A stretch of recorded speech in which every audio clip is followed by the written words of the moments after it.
The manila folder felt like ice in Janelle Brooks' hands. She stood outside consultation room 4 at Seattle Grace Medical Center, her white coat crisp, her stethoscope cold against her collarbone. Through the small window in the door, she could see a man sitting in the patient chair, his back to her. Something about the way he held his shoulders made her stomach twist. She opened the file. Patient name, Blake Morrison. Age 35. Diagnosis, severe aortic valve stenosis with complications. The folder slipped from her fingers. Papers scattered across the polished hospital floor like autumn leaves. Her knees went weak. A passing nurse reached out to steady her. "Dr. Brooks, are you okay?" Janelle couldn't speak. Blake Morrison. The name she had trained herself not to think about for 6 years. The man who had promised her forever and then walked away when she needed him most. The man who divorced her because doctors said she might not be able to have children. The man who didn't know that 2 weeks after their divorce was finalized, she discovered she was pregnant. "I'm fine," she managed, her voice barely above a whisper. She bent down to gather the scattered papers, her hands shaking so badly that the nurse knelt to help her. "This is the Morrison case, right? The tech billionaire?" "Girl, I heard he's gorgeous," the nurse said, handing her the last sheet. "Gorgeous?" Yes, Blake had always been that. Gorgeous and charming and completely willing to throw away their love when things got difficult. Janelle stood, straightened her coat and took 3 deep breaths. She was a professional. She had performed hundreds of surgeries. She had rebuilt her entire life from the ground up. She could walk into that room and face the man who had broken her heart. She pushed open the door. Blake turned at the sound, and their eyes met for the first time in 6 years. His face went pale. He stood up so quickly that his chair scraped loudly against the floor. "Janelle." Her name on his lips felt like a wound reopening. He looked older, more tired. There were lines around his eyes that hadn't been there before. His dark hair had threads of silver at the temples. But his eyes, those deep brown eyes, were exactly the same. "Mr. Morrison," she said, forcing her voice to remain steady and professional. "Please sit down. You're my doctor? They didn't tell me." He ran a hand through his hair, a gesture she remembered too well. "Janelle, I can't believe this. You look amazing." She didn't want his compliments. She didn't want to remember how those words used to make her feel. She moved to the desk and sat down, putting the physical barrier between them. "I'm Dr. Brooks now," she said coolly. "I've reviewed your file. Your condition is serious. You need surgery within the next 2 weeks, or you're looking at heart failure." Blake sat back down slowly, his eyes never leaving her face. "How long have you been back in Seattle?" "That's not relevant to your medical care." She opened the folder again, focusing on the words instead of the way her heart was racing. "You have severe aortic stenosis. The valve that controls blood flow from your heart to the rest of your body is narrowing. You're experiencing chest pain, shortness of breath, and fatigue. Is that correct?" "Yes." His voice was quiet now. "Janelle." "Dr. Brooks. I need to talk to you about—" "Your surgery," she interrupted. "That's all we need to discuss. The procedure is complex. I'll need to replace your aortic valve. Recovery time is approximately 6 weeks. There are risks involved, including stroke, infection, and in rare cases, death." "I don't care about the risks." Blake leaned forward, his hands gripping the arms of his chair. "Please, can we just talk? For 5 minutes?" "No." The word came out harder than she intended. She saw him flinch, and a small part of her felt satisfied. Good.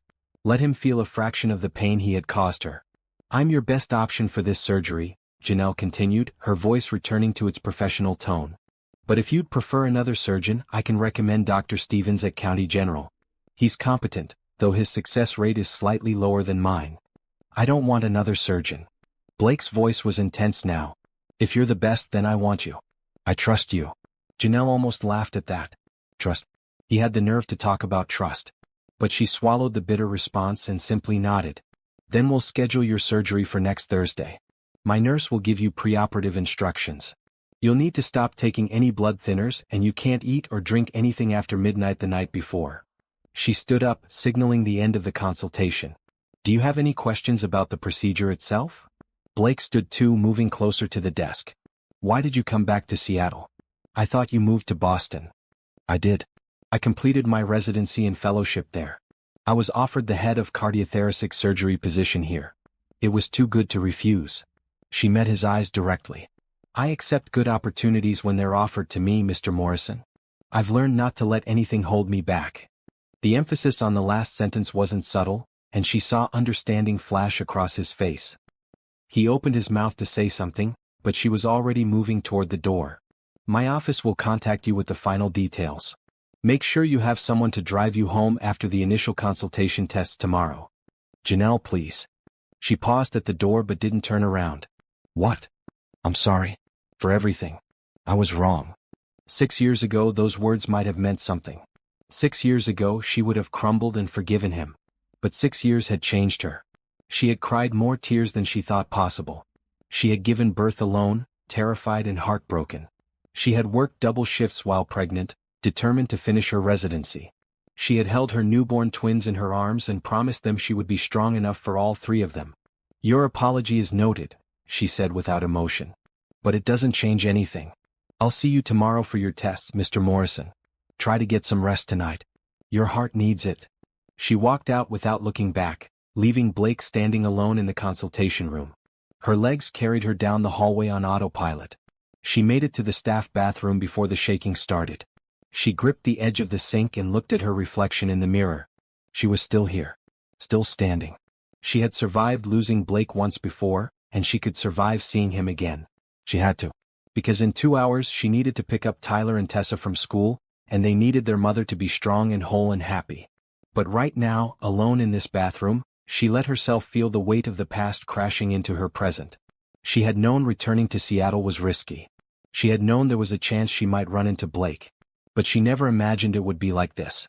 She never imagined she would hold his life in her hands. Her phone buzzed. A text from her sister, Tamara. Don't forget Tyler has soccer practice at 4. Tessa wants to know if you can help with her science project tonight. Normal life. Her real life. The life she had built without Blake Morrison.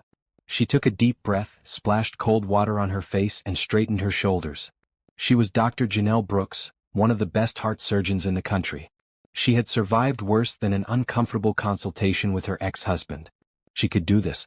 Have you ever had to face someone who hurt you deeply but you had to act professional? What would you do if you held your worst heartbreak's life in your hands? Drop a comment below with your thoughts, and don't forget to subscribe for more chapters of this emotional journey. Will Janelle be able to stay detached, or will old feelings resurface? 6 years earlier. Janelle sat in the fertility specialist's office, Blake's hand warm in hers. She was 26 years old, newly married and terrified. They had been trying to conceive for 2 years, and every negative pregnancy test felt like another small failure. The tests show that you have polycystic ovary syndrome, Dr. Anderson said gently. It's not that you can't get pregnant, Mrs. Morrison. It just might take longer, and we may need to help the process along with medication or other interventions. But it's possible? Janelle asked, hope blooming in her chest. We can still have children? Absolutely. Pose is very manageable. Many women with this condition have successful pregnancies. Blake squeezed her hand. See? Everything's going to be fine. They left the office that day feeling hopeful. Blake took her to her favorite restaurant, the little Italian place in Capitol Hill where he had proposed a year earlier. They talked about baby names and what color to paint the nursery. Janelle remembered feeling so loved, so safe. That feeling lasted exactly 1 week. Blake's mother, Eleanor Morrison, came to dinner on Sunday. Janelle had made pot roast, Eleanor's favorite, and spent hours making sure everything was perfect. Eleanor had never been warm to her, but Janelle kept trying. So, I heard you saw a fertility doctor, Eleanor said halfway through the meal, her voice casual but her eyes sharp. Janelle set down her fork. Blake, you told her? She's my mother, Blake said, looking uncomfortable. She was concerned. The doctor said everything is manageable, Janelle said, directing her words to Eleanor. We're very optimistic. Eleanor took a sip of her wine. Manageable. That's an interesting word. Blake, your father and we had you within a year of marriage. Your brother came 2 years later. That's what I call manageable. Mother, Blake said, a warning in his tone. I'm just saying, darling, that Morrison men have a legacy to uphold. Your grandfather built this company from nothing. Your father expanded it. And you've taken it to new heights. But what's the point of all that success if there's no one to pass it on to? Janelle felt her face getting hot. We will have children. The doctor said so. Did she guarantee it? Eleanor set down her wine glass with a soft click. Because from what I understand, this condition of yours makes pregnancy difficult. Not impossible but difficult. And at your age, every year counts. I'm 26, Janelle said, trying to keep her voice steady. We have time. Do you? Eleanor turned to her son. Blake, you're 30 years old. By the time your father was your age, he had 2 sons. Don't you want that? A son to teach, to guide into the business. Of course I do, Blake said quietly. Those 4 words hit Janelle like a slap. Of course he did. Not, we'll have children when it's right, or, I love Janelle and we'll figure this out together. Just, of course I do, as if Janelle's body was failing some test she hadn't known she was taking. After Eleanor left, Janelle tried to talk to Blake about it. Your mother was out of line tonight. She's just worried about the family legacy. You know how she is. She made me feel like I'm broken. Blake pulled her into his arms. You're not broken. We'll figure this out. I love you. But the cracks had started to form. Over the next 6 months, those cracks became chasms. Eleanor's comments became more frequent and more pointed. Blake started working later, coming home after Janelle was already asleep. When they did talk, it was about anything except children. Janelle threw herself into her medical residency, working brutal shifts at the hospital. At least there she felt competent and needed.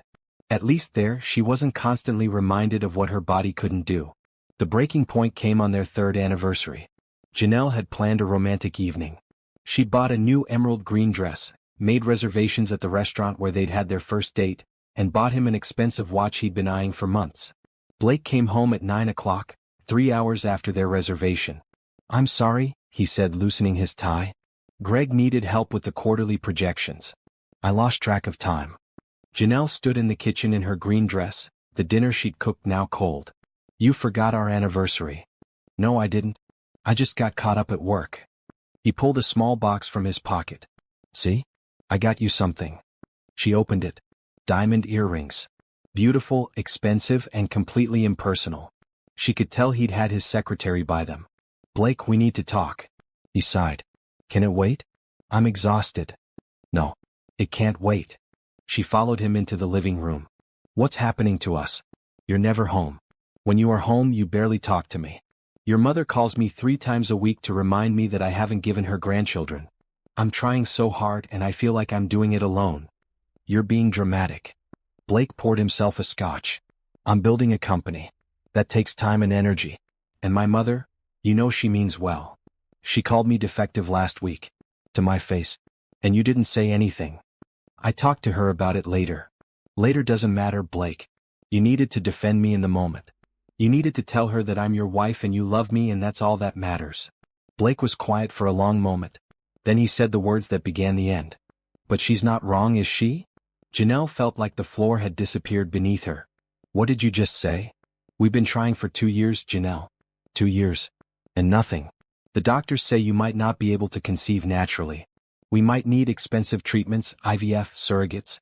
And even then, there's no guarantee. So what are you saying? He wouldn't meet her eyes. I'm saying maybe this isn't working. Our marriage isn't working because I might have trouble getting pregnant? That's what you're saying. Don't twist my words. Then untwist them for me, Blake. Say it clearly. He set down his glass. I need to air, Janelle. My company, my family legacy, it all needs someone to pass it on to.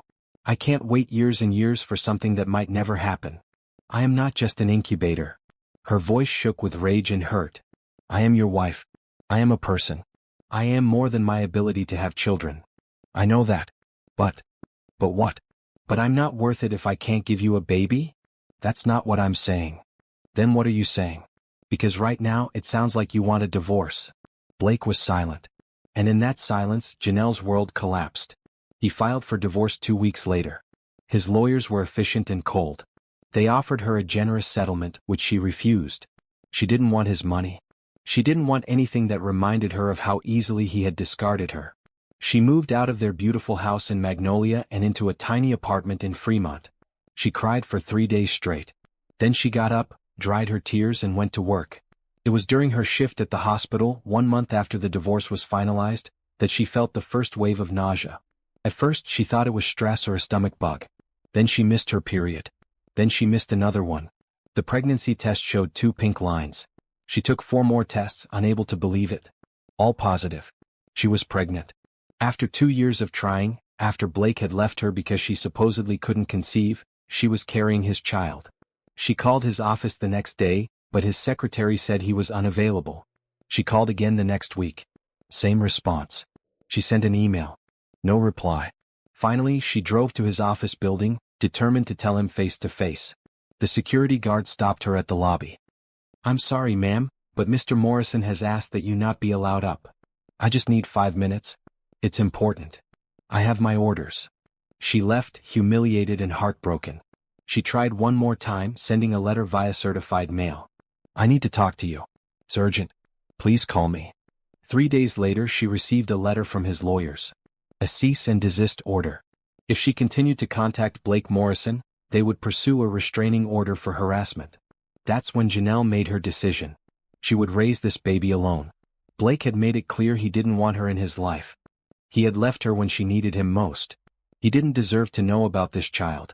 She accepted a residency position in Boston and moved across the country. She was 3 months pregnant, terrified, and alone. But she was also determined. She would finish her medical training. She would be a good mother. She would build a life that didn't need Blake Morrison. At her 20-week ultrasound, the technician smiled at her. Do you want to know what you're having? Yes, please. It looks like you're having twins. A boy and a girl. Congratulations. Twins. The word hit her like a bolt of joy mixed with terror. 2 babies. Double the love, double the responsibility, double the challenge. But also double the reason to succeed. She gave birth to Tyler and Tessa on a snowy February morning in Boston. They were perfect. Tiny and wrinkled and absolutely perfect. Tyler had Blake's nose. Tessa had his eyes. Looking at them hurt and healed her at the same time. She finished her residency with 2 toddlers and no sleep. She completed her fellowship while juggling day care and night shifts. She became one of the best cardiac surgeons on the East Coast while reading bedtime stories and attending preschool plays. And she never contacted Blake again. If he wanted nothing to do with her, then he would have nothing to do with their children. She wouldn't give him the chance to reject them the way he had rejected her. Now, 6 years later, she was back in Seattle. The head of cardiothoracic surgery position had been too good to refuse. The salary would secure her children's future. The reputation would cement her career. And she had convinced herself that Seattle was big enough that she would never run into Blake. She had been wrong. The morning after seeing Blake, Janelle woke at 5 a.m. to the sound of her alarm. For a moment, she lay in the dark, staring at the ceiling of her new apartment. The events of yesterday felt surreal. Had she really stood in a consultation room with Blake Morrison? Had she really agreed to perform his surgery? A small hand patted her face. Mommy, are you awake? She turned to see Tessa's face inches from hers, those brown eyes so much like Blake's staring at her intently. Tessa had crawled into her bed sometime during the night, a habit Janelle had tried and failed to break. I'm awake, baby. She pulled her daughter close and kissed her forehead. Did you sleep okay? I had a dream about flying. I was a bird. A blue one. With sparkles. Janelle smiled. Tessa's imagination was endless. That sounds beautiful. Where's your brother? Still sleeping. Can we have pancakes? Pancakes it is. In the kitchen, Janelle mixed batter while Tessa sat at the counter, swinging her legs and chattering about her day ahead. Tyler appeared 20 minutes later, his hair sticking up in every direction, wearing his favorite red pajamas. Is it Saturday? He asked hopefully. No, buddy. It's Tuesday. You have school. Tyler groaned dramatically. He was in kindergarten and had decided that school was a necessary evil that interfered with his true passion, building things. Their apartment was filled with Lego creations, wooden block towers, and elaborate structures made from cardboard boxes. But I want to finish my castle, he protested. You can finish it after school. I promise. Janelle set a plate of pancakes in front of him. Eat up. Aunt Tamara is picking you guys up today. Why can't you pick us up? Tessa asked. I have to work late today. Remember, Mommy has important surgeries at the hospital. Are you going to fix someone's heart? Tyler asked, syrup already dripping down his chin. Yes, I am. That's so cool, he said with genuine awe. When I grow up, I'm going to fix hearts too. Or build rocket ships. I haven't decided yet. Janelle felt a surge of love so intense it almost hurt. These 2 beautiful, smart, funny children were her entire world. Everything she had survived, every sacrifice she had made, was worth it for moments like this. After breakfast, she got them dressed and ready for school. Tessa insisted on wearing her bright blue dress with the stars on it. Tyler refused to wear anything except his red and green striped shirt. Janelle had learned to pick her battles. She dropped them off at Evergreen Elementary at 7:45, kissing them both goodbye and watching them run to their classroom. Tyler's backpack was almost as big as he was. Tessa stopped at the door to wave one more time. Then Janelle got in her car and allowed herself to think about what lay ahead. Blake's surgery was scheduled for Thursday, 3 days away. Before that, he had a full day of preoperative testing today. She would need to see him again, review his results, and finalize the surgical plan. Her phone rang as she pulled out of the school parking lot. The caller ID showed Patricia Hughes, her mentor and the woman who had saved her career more times than she could count. "Good morning, Dr. Hughes." "Janelle, I heard about your new patient." Patricia's voice was warm but concerned. "Are you okay?" News traveled fast in the medical community. Janelle shouldn't have been surprised. "I'm fine. It's just another surgery." "A surgery on your ex-husband who you haven't seen in 6 years? That's not just another surgery." Janelle sighed. "I can handle it, Patricia. I'm a professional." "I know you are. You're one of the best surgeons I've ever trained. But you're also human. It's okay to feel complicated emotions about this. What I feel doesn't matter. Blake has a serious heart condition. He needs surgery. I'm the best person to do it. End of story." "And afterward? When the surgery is done and you've saved his life, what then?" That was the question Janelle had been avoiding. "Then he goes back to his life and I go back to mine. We don't need to interact beyond this medical situation." Patricia was quiet for a moment. "Has he asked about the twins?" "He doesn't know about them." "Janelle?" "He gave up the right to know when he divorced me and sent his lawyers after me. I tried to tell him, Patricia. You know I did. He made it clear he wanted nothing to do with me. I'm not judging you. I'm just asking, are you prepared for what might happen? Seattle is smaller than Boston. Eventually he might see you with the kids. He might put 2 and 2 together. I'll deal with that if it happens. Right now, I need to focus on the surgery." They talked for a few more minutes before hanging up. Patricia had been more than a mentor during Janelle's residency in Boston. When Janelle showed up pregnant and alone, Patricia had taken her under her wing. She helped Janelle find affordable childcare. She adjusted Janelle's schedule when possible. She was at the hospital when Janelle gave birth, holding her hand through contractions since there was no one else. If Patricia was concerned about this situation with Blake, then maybe Janelle should be more worried than she was admitting. She arrived at the hospital at 8:30 and immediately dove into work. She had 3 consultations, 2 post-op checks and afternoon rounds. At 1 o'clock, Blake was scheduled for his preoperative testing. Janelle managed to avoid thinking about him for most of the morning.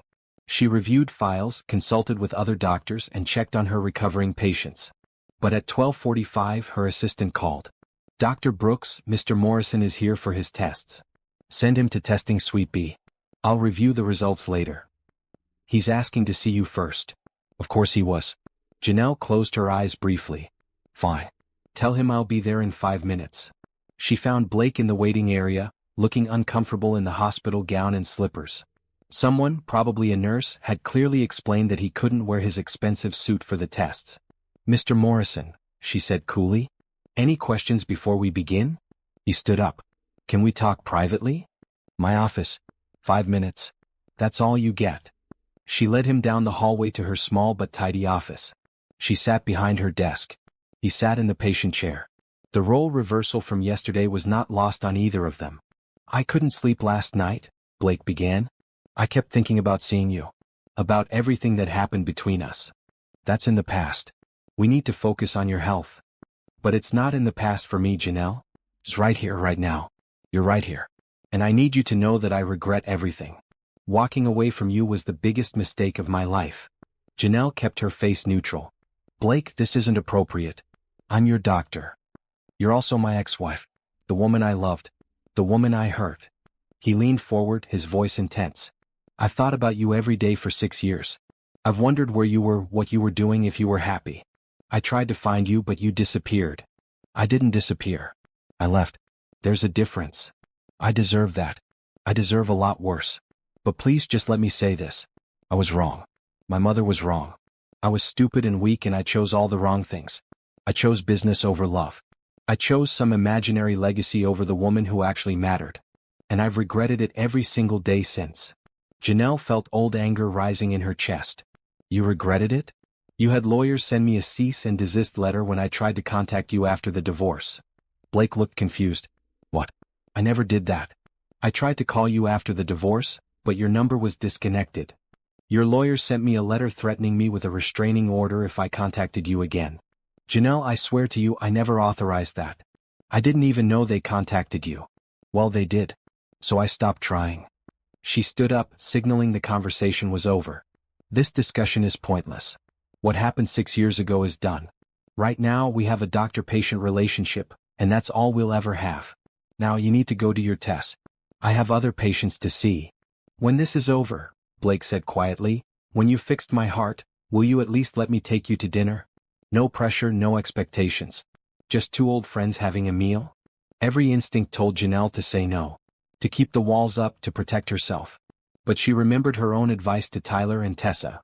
When someone offers kindness, we accept it with grace. She couldn't teach her children one thing and do another. Let's get through the surgery first, she said. Then we'll see. It wasn't a yes, but it wasn't a no. Blake seemed to understand this. He nodded and left her office without another word. Janelle sat back down and put her head in her hands. 3 more days until the surgery. 3 more days of maintaining professional distance. 3 more days of pretending that seeing Blake Morrison didn't affect her at all. Her phone buzzed with a text from Tamara. Picked up the munchkins from school. Tyler wants McDonald's. That cool? Janelle smiled. The simple question about fast food grounded her. This was real. Tyler and Tessa were real. Blake and his regrets were just noise. McDonald's is fine, she texted back. I'll be home by 7. Love you. She had survived losing Blake once. She had built a whole new life, a better life. One surgery wouldn't change that. She would fix his heart because that's what doctors do. And then she would go home to her children, her real family, the people who actually mattered. Blake Morrison was just a patient. That's all he would ever be again. Thursday morning arrived with gray clouds and the promise of rain. Janelle had been awake since 4 a.m., mentally reviewing every step of Blake's surgery. She had performed this procedure dozens of times, but this felt different. The patient on the table today would be the man she once loved, the man who had shattered her heart, the father of her children who didn't know they existed. She had arranged for Tamara to keep Tyler and Tessa overnight. They thought it was a sleepover with their aunt. They didn't know their mother would be spending 8 hours with her hands inside their father's chest, holding his life together. At the hospital, Janelle changed into her surgical scrubs and made her way to pre-op. Blake's surgery was scheduled for 7 a.m. It was now 6:15. She found him lying on a gurney, already prepped and waiting. The anesthesiologist, Dr. Ramon Torres, was checking Blake's 4. Good morning, Mr. Morrison, Janelle said, keeping her voice professional and calm. How are you feeling? Terrified, Blake admitted. His voice was rough and she could see the fear in his eyes. Is that normal? Completely normal. Surgery is scary. But you're in good hands. She reviewed his chart one more time. Dr. Torres is going to give you something to relax in a few minutes. You'll be asleep before you know it. When you wake up, this will all be over. Janelle. He reached out and caught her hand. If something goes wrong. Nothing is going to go wrong. But if it does, I need you to know something. I need you to know that these past 6 years I've been empty. I threw away the best thing that ever happened to me. I was a coward and a fool. If I don't wake up from this... You're going to wake up, she interrupted firmly. She couldn't stand here and listen to deathbed confessions. She couldn't let her professional composure crack. I need you to trust me. Can you do that? He squeezed her hand. I've always trusted you. Even when I was too stupid to show it. Dr. Torres cleared his throat gently. Dr. Brooks, we should move him to the OR. Janelle pulled her hand away and stepped back. I'll see you in there, Mr. Morrison. Just breathe. Let the medicine do its work. I've got you. In the operating room, Janelle's surgical team was already assembled. There was Dr. Karen Phillips, her second in command, along with 2 surgical residents, 3 nurses, and the anesthesiology team. Everyone knew this was a high-profile case. The billionaire CEO on the table meant media attention, but more importantly, it was a complex surgery that required absolute precision. Okay, team, Janelle said as they wheeled Blake in. Standard aortic valve replacement, but with complications due to calcification and irregular tissue. I'm estimating 7 to 8 hours. Dr. Phillips, you'll assist with valve placement. Residents, watch and learn. This is a textbook case of severe stenosis. They positioned Blake on the table and Dr. Torres began the anesthesia. Janelle watched the monitors as Blake's consciousness slipped away. His last words before going under were quiet, barely audible, but Janelle heard them. Thank you. Scalpel, Janelle said. The first incision was always the hardest. Once she made that cut, there was no going back. Her hands, thankfully, were rock steady. Years of training and experience took over. Blake Morrison wasn't her ex-husband on this table. He was a patient, a human heart that needed fixing, a life that depended on her skill. She worked systematically, opening the chest cavity, exposing the heart. Even after hundreds of surgeries, the sight of a beating heart never failed to move her. This intricate organ, barely the size of a fist, kept entire bodies alive. It was beautiful and terrifying. Calcification is worse than the scans showed, she noted aloud. We're going to need to be extra careful removing the damaged valve. Dr. Phillips, suction here. Hours passed. Janelle didn't think about time. She didn't think about Blake as a person. She thought only about the next suture, the next cut, the next step in the procedure. The surgical suite was quiet except for the beeping of monitors and her calm, steady instructions. Valve is out, she announced. How's his pressure? Stable, Dr. Torres replied. Heart rate good. You're doing great, Dr. Brooks. The replacement valve went in smoothly. Janelle worked with careful precision, checking each suture twice. This was the most critical part. One mistake, one loose stitch, and Blake could suffer complications that would haunt him for the rest of his life. Almost there, she murmured. Just a few more. Then the monitor beeped loudly. Blake's heart rate spiked suddenly. Arrhythmia, Dr. Torres said, his voice sharp. He's going into V-fib. Janelle's stomach dropped, but her hands didn't shake. Paddles? Now. A nurse slapped the defibrillator paddles into her hands. Janelle positioned them carefully over Blake's heart. Clear. Blake's body jerked as electricity shot through him. The monitor continued its frantic beeping. Again, Janelle said. Clear. Another jolt. The monitor shrieked. Come on, Janelle whispered. Come on, Blake. Don't you dare die on me. Third time, Dr. Torres said, his voice tense. Clear. This time, the monitor's beeping returned to normal. Blake's heart rate stabilized. Janelle felt sweat rolling down her back beneath her surgical gown. She handed the paddles back to the nurse and took a deep breath. That was close, Dr. Phillips said quietly. Too close. Janelle looked at the monitors, then back at Blake's exposed heart. Let's finish this. I want him off this table alive. The rest of the surgery proceeded without incident. Janelle closed the chest cavity, layer by layer, with meticulous care. When she finally stepped back and removed her gloves, 8.5 hours had passed. Good work, everyone, she said to her team. Dr. Torres, let's get him to recovery. I want continuous monitoring for the next 24 hours. Call me if anything changes, no matter how small. Will do, Dr. Brooks. Excellent work today. You saved his life. In the locker room, Janelle finally allowed herself to sit down. Her legs felt like rubber. Her hands, which had been steady throughout the surgery, now shook uncontrollably. She put her head between her knees and took deep, shuddering breaths. She had almost lost him. For a few terrifying seconds, Blake's heart had stopped, and she had felt a panic that went beyond professional concern.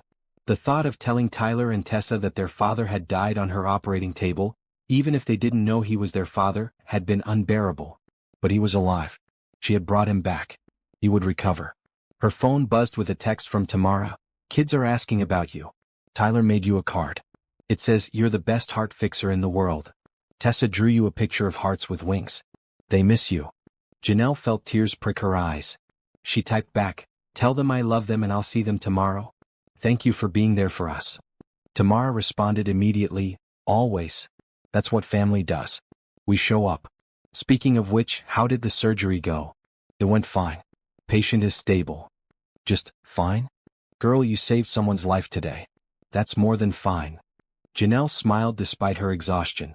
Tamara always knew how to put things in perspective. You're right. Okay, it went well. I'm good at my job. You're amazing at your job. Now go home, take a hot bath and get some sleep. You've earned it.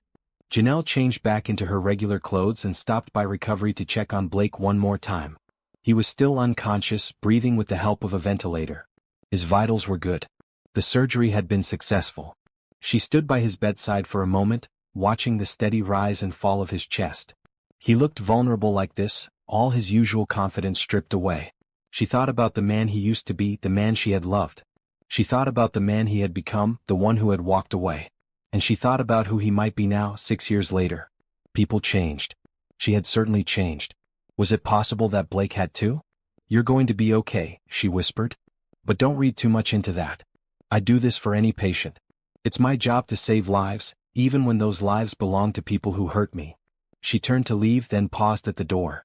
And Blake? When you wake up, we really need to talk. Because this can't keep being complicated.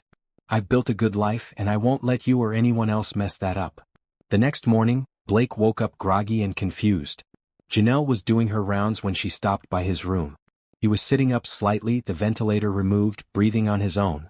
Welcome back, she said, checking his monitors. How do you feel? Like I got hit by a truck.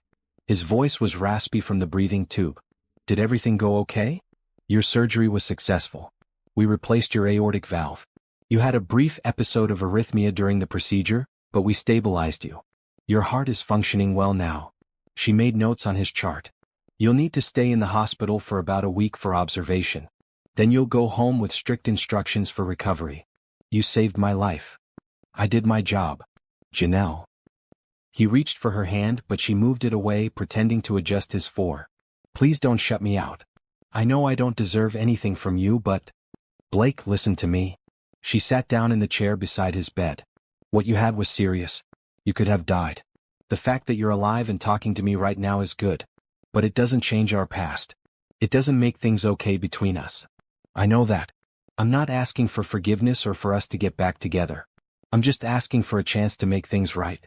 However I can. Janelle studied his face. He looked sincere, but she had learned the hard way that sincerity could be deceiving. What does making things right look like to you? I don't know yet. But I want to try. Will you let me try? She thought about her children at home with Tamara. She thought about the life she had built without him. She thought about all the nights she had cried herself to sleep, all the time she had looked at Tyler and Tessa and wondered if she should tell Blake the truth. One dinner, she said finally. When you're recovered and out of the hospital, we can have dinner. You can say whatever you need to say. But that's it, Blake.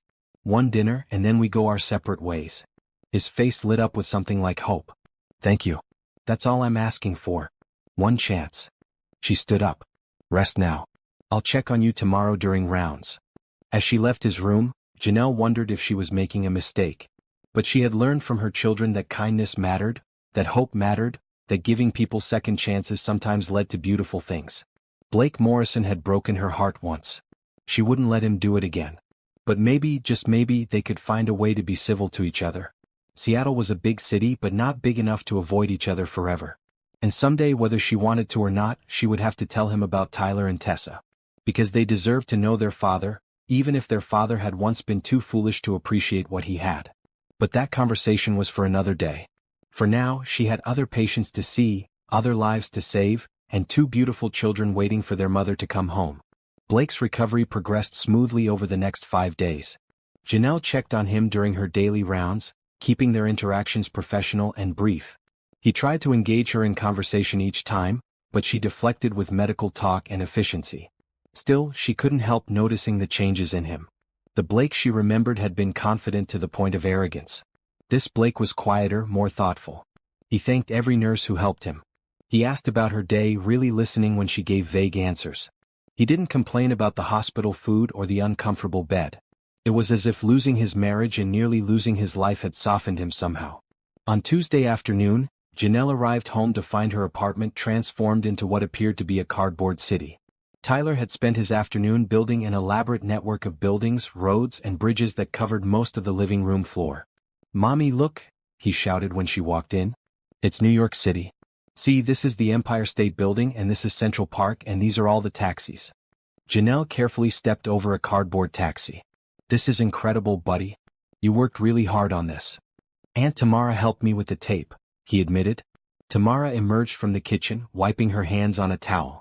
She was 28, 4 years younger than Janelle, with the same warm brown eyes and bright smile. "Don't let him fool you. I helped with the tape. He designed the whole thing himself. The kid's a genius." "Where's Tessa?" "In her room working on her science project.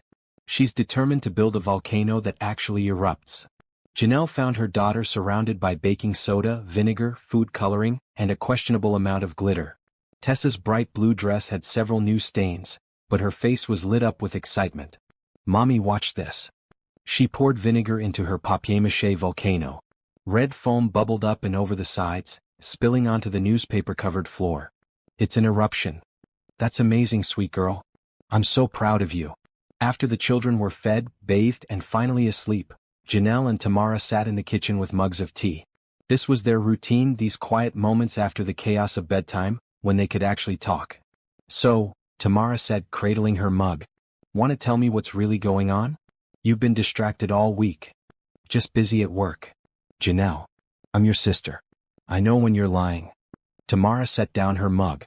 "Is this about that patient? The big surgery you did?" Janelle sighed. There was no point hiding it. Tamara would find out eventually. The patient was Blake. Tamara's eyes went wide. Blake? Your ex-husband Blake. That's the one. Oh my God. Are you serious? What are the odds? I don't know, but they're apparently not zero. Janelle rubbed her tired eyes. He needed heart surgery. I'm the best cardiac surgeon in the region. So I operated on him. How did that go? Were you okay? Professionally, it went fine. The surgery was successful. Emotionally, Janelle trailed off. I don't know. It's complicated. Did you tell him? Janelle knew what Tamara was really asking. No. I didn't tell him about Tyler and Tessa. Are you going to? I don't know. He wants to have dinner with me when he's recovered. He says he wants to make things right. Whatever that means. Tamara was quiet for a long moment. What do you want? I want to go back in time and never have met him. But since that's not possible, I want to protect Tyler and Tessa. They're happy. They're safe. They don't need the chaos of having Blake Morrison suddenly show up in their lives. But don't they deserve to know their father? He gave up that right when he divorced me for being supposedly barren and then had his lawyers threaten me. Janelle's voice was sharp with old pain. He made his choice 6 years ago. Janelle, I was there. I saw what he did to you. I held you while you cried. I helped you pack up your entire life and move across the country. I was in the delivery room when you gave birth because he wasn't there and should have been. Tamara reached across the table and took Janelle's hand. I hate him for what he did to you. But Tyler and Tessa aren't you. They're their own people. And someday they're going to ask about their father. What are you going to tell them? I'll tell them the truth. That their father loved his business and his mother's approval more than he loved me. And when they ask why you never told him about them? That was the question that kept Janelle up at night. How would she explain to her children that she had kept them secret from their father? How would she make them understand that it hadn't been about punishment, but about protection? I tried to tell him, Janelle said quietly. I called. I emailed. I tried to visit his office. He blocked me at every turn. So yes, I gave up. I decided to raise them alone. Maybe that was wrong. Maybe I should have tried harder. But I was 26, pregnant with twins, alone, and heartbroken. I did what I thought was best. I know you did. And you've been an amazing mother. Those kids are lucky to have you. Tamara squeezed her hand.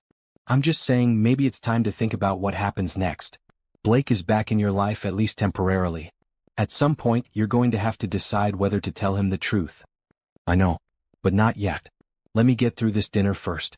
Let me see if he's actually changed or if he's still the same man who walked away from me when things got hard. They talked for a while longer, then Tamara headed home. Janelle checked on the children one more time before going to bed. Tyler was sprawled across his mattress in his red pajamas, one arm hanging off the side, mouth open in deep sleep.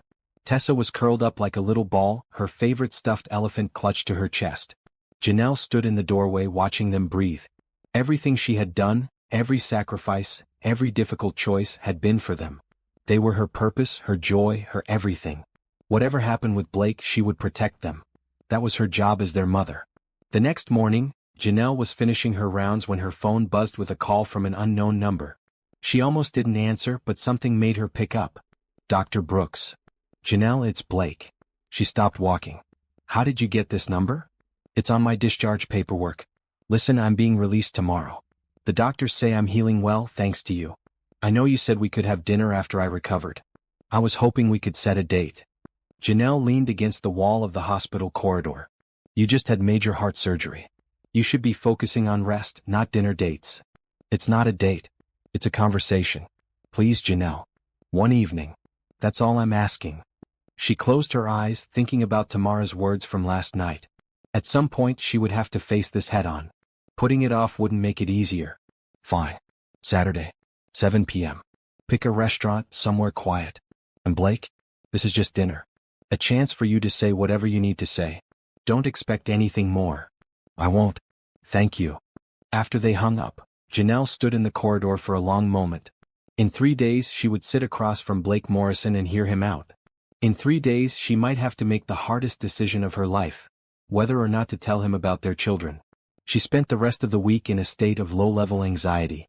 She worked long hours at the hospital, threw herself into planning Tyler's upcoming 6th birthday party, helped Tessa with her homework, and tried not to think about Saturday night.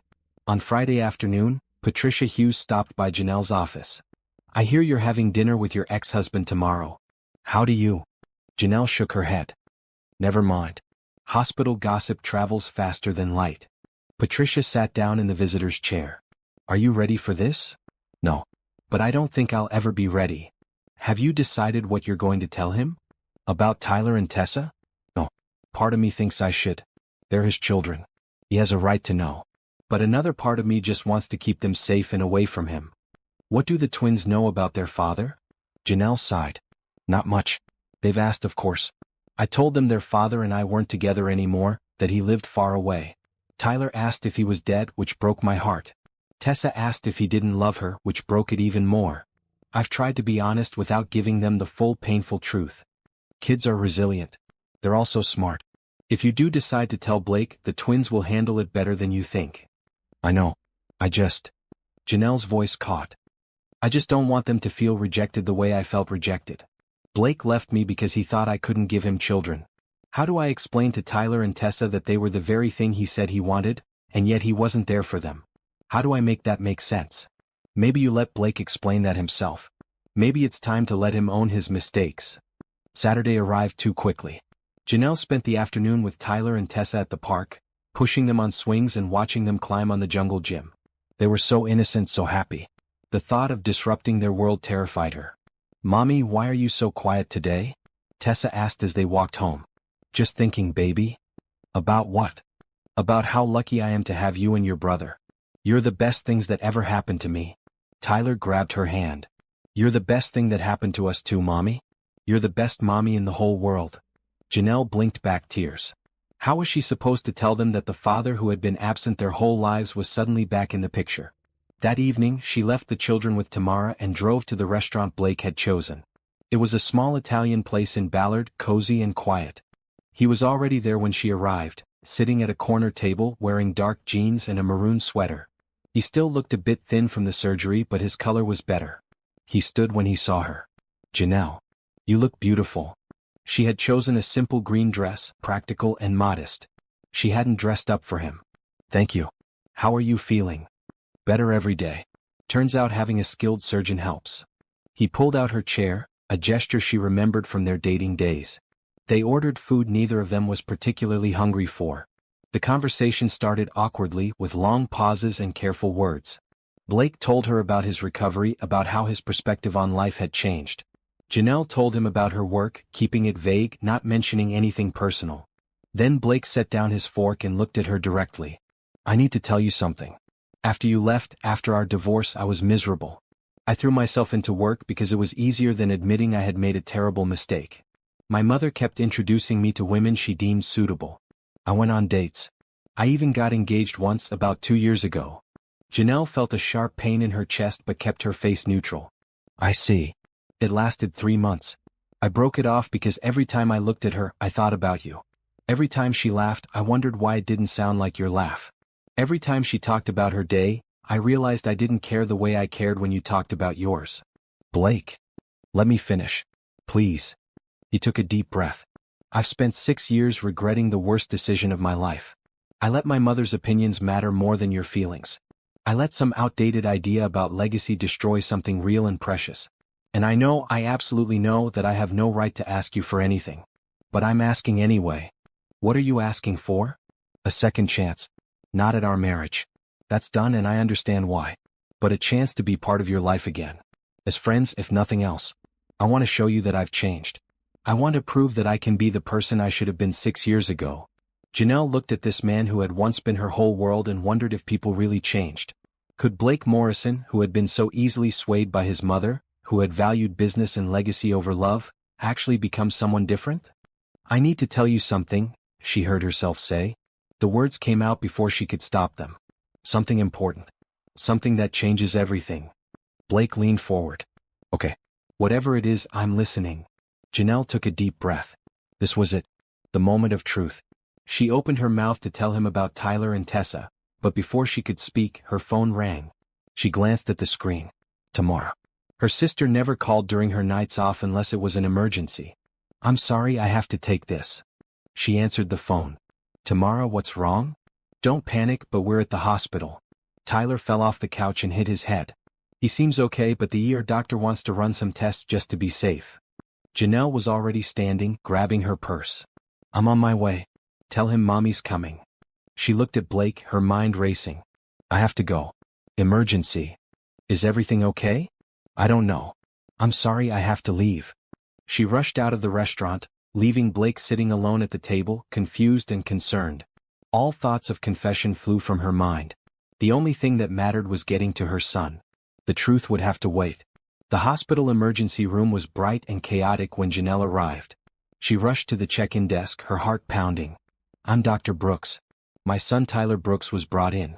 Where is he? The receptionist checked her computer. Bay 7.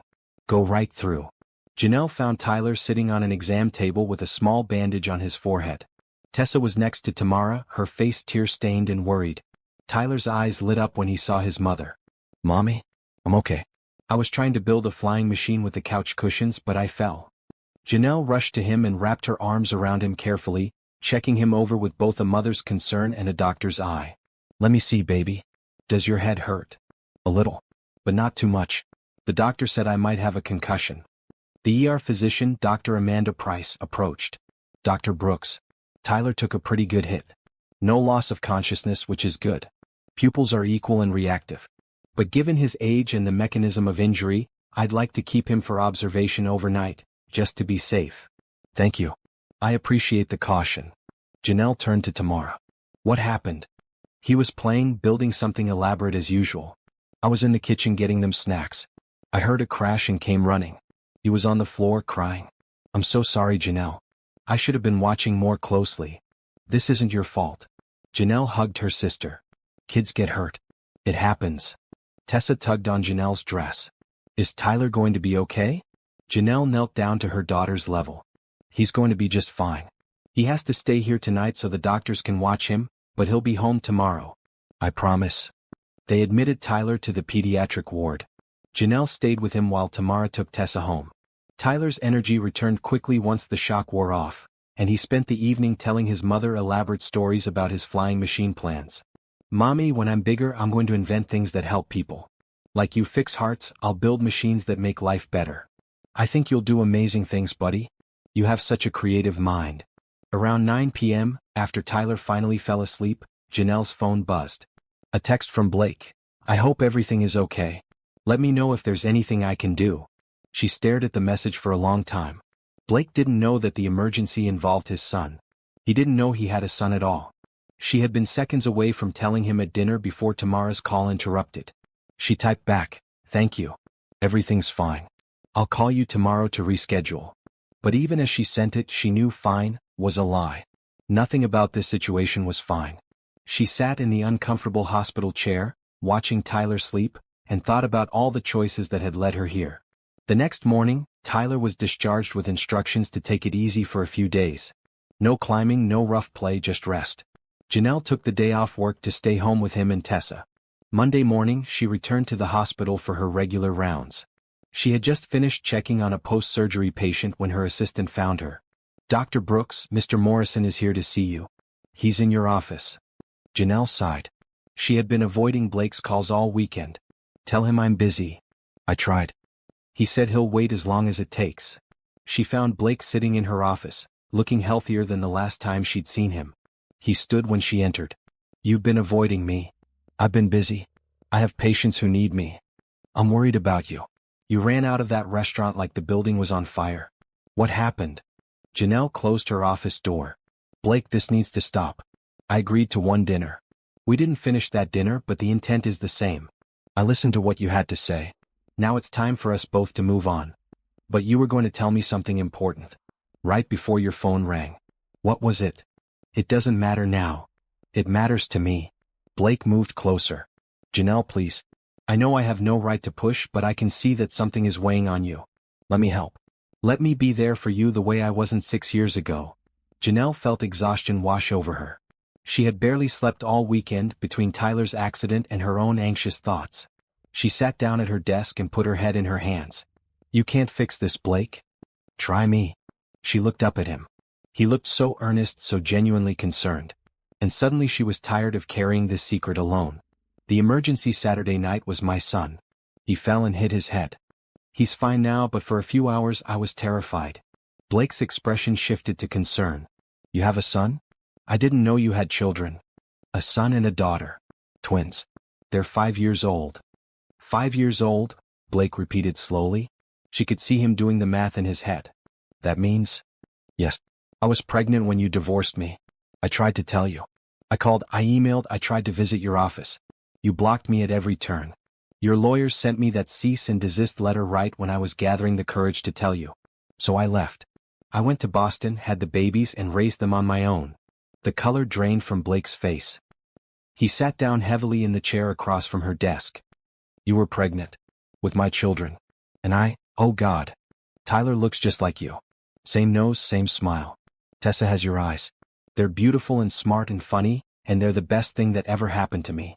You kept them from me. His voice was barely a whisper. You made it clear you wanted nothing to do with me. What was I supposed to do?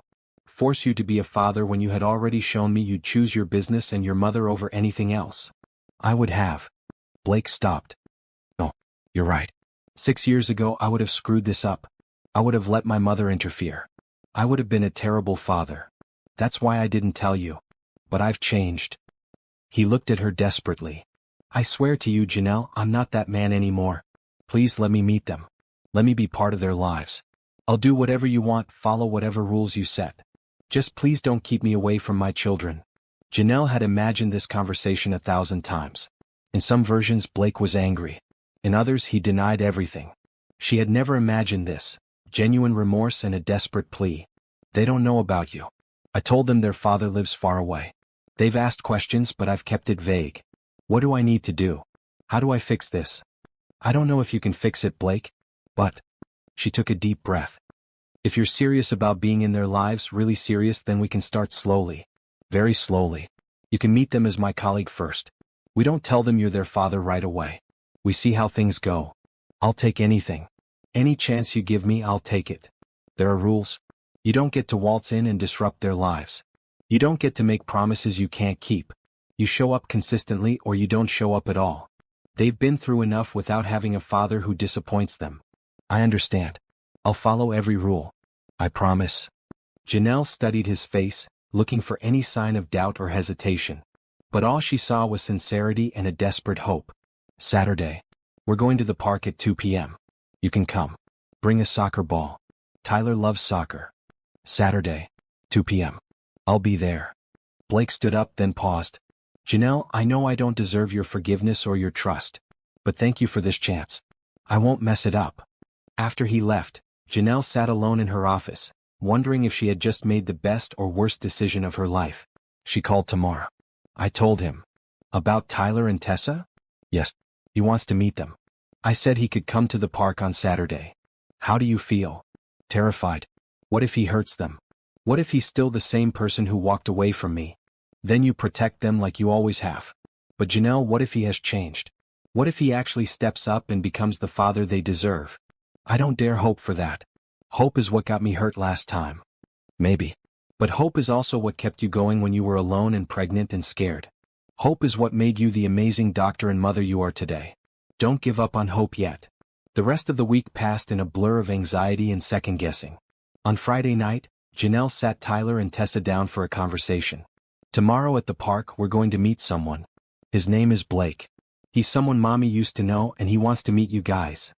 Is he your boyfriend? Tessa asked with a giggle. No, sweetie. He's just a friend. An old friend. Does he like soccer? Tyler asked. I think he does. He's bringing a ball. That seemed to satisfy Tyler. Tessa was more interested in whether they could get ice cream after the park. Children's priorities were wonderfully simple. Saturday afternoon, Janelle dressed the twins in their favorite clothes. Tyler wore his red and green striped shirt. Tessa insisted on her blue dress with the stars. They walked to the park together, hand in hand. Blake was already there, sitting on a bench, nervously bouncing a black and white soccer ball. He stood when he saw them, and Janelle watched his face as he looked at Tyler and Tessa for the first time. His eyes filled with tears. He pressed his hand to his mouth, clearly overwhelmed. Tyler and Tessa, oblivious to the emotional significance of the moment, ran ahead to the playground. "That's them," Janelle said quietly. "Your son and daughter." "They're perfect," Blake whispered. "Janelle, they're absolutely perfect. Tyler is the one in the red and green. He's obsessed with building things.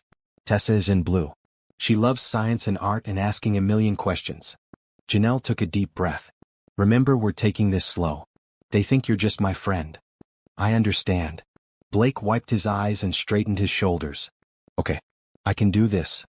They walked to the playground together. Tyler had already claimed the monkey bars while Tessa was examining flowers near the edge of the play area. "Tyler, Tessa," Janelle called. "Come meet my friend Blake." Tyler ran over, all energy and enthusiasm. "Hi. Do you really have a soccer ball?" "I do." Blake held it up. "Want to kick it around?" "Yes. Come on." Blake looked at Janelle and she nodded. He followed Tyler to an open grassy area. Within minutes, they were passing the ball back and forth, Tyler's laughter ringing across the park. Tessa approached more cautiously, staying close to Janelle.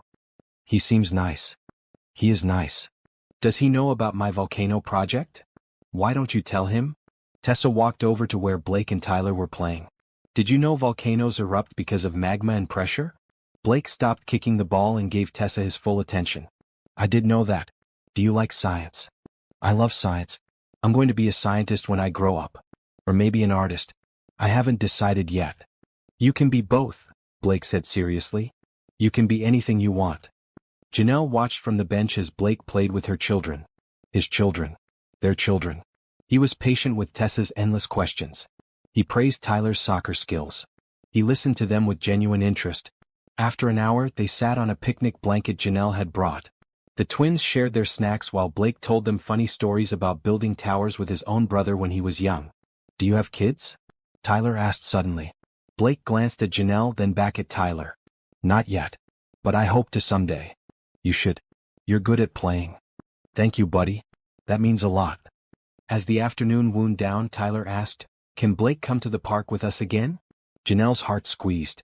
This was exactly what she had been afraid of. The twins were already getting attached. "Maybe," she said carefully. "If everyone wants to." "I want to," Tessa said immediately. "Blake didn't laugh when I told him about my volcano. Most grown-ups just say, 'That's nice,' and stop listening." "I would love to come back," Blake said. "If your mom says it's okay." On the walk home, Tyler chattered non-stop about the soccer game while Tessa talked about how Blake had promised to help her learn about space. They didn't notice the tears on Janelle's face or the way her hands shook. That night, after the twins were asleep, Blake called. "Thank you," he said simply. "Thank you for letting me meet them. They're incredible, Janelle. You've done an amazing job raising them. They're good kids. They're more than good. They're everything." His voice broke. "I missed 5 years. 5 years of their lives. Their first steps, their first words, all of it." "I know. I'm sorry." "Don't apologize. This is my fault. All of it. But I swear to you I'm going to make up for it. However long it takes, I'm going to prove I can be the father they deserve." Janelle wanted to believe him. She wanted to believe that people could change, that second chances were real, that love and family could overcome past mistakes. "We'll see," she said. "Actions matter more than words, Blake. Show up consistently. Be reliable. Don't make promises you can't keep." "I will. I promise." "Can I see them again?" "Next week?" "Yes. But Blake, eventually we have to tell them the truth. They can't just think you're their mom's friend forever." "I know. When the time is right, we'll tell them together. Whenever you're ready." After they hung up, Janelle checked on the twins one more time. They were both sound asleep, peaceful and innocent. She had brought their father into their lives. Now she just had to hope she hadn't made a terrible mistake. Over the next 3 weeks, Blake became a regular part of their lives. Every weekend he joined them at the park, at museums, at the zoo. He learned Tyler's favorite sandwich, peanut butter and banana, and Tessa's favorite color, every shade of blue. He showed up on time, every time, never once canceling or arriving late. The twins adored him. Tyler called him Mr. Blake, and asked him 100 questions about business and buildings. Tessa showed him every drawing, every science experiment, every new thing she learned. Blake was patient and attentive and clearly falling in love with his children more each day.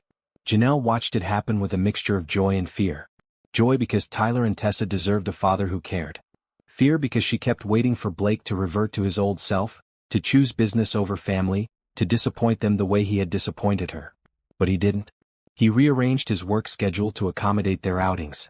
He turned down business meetings that conflicted with their time together. When Tyler asked him to come to his soccer game, Blake showed up wearing a red and green scarf, cheering from the sidelines like he'd been doing it his whole life. On a Tuesday evening, 3 weeks after Blake met the twins, Janelle got a call from an unexpected source. "Dr. Brooks? This is Eleanor Morrison, Blake's mother. I was wondering if we could meet for coffee." Janelle's stomach tightened. Eleanor was the last person she wanted to see. "I'm not sure that's a good idea. Please. I know I have no right to ask. But there are things I need to say to you. Things I should have said 6 years ago." Against her better judgment, Janelle agreed. They met the next day at a quiet cafe in Capitol Hill.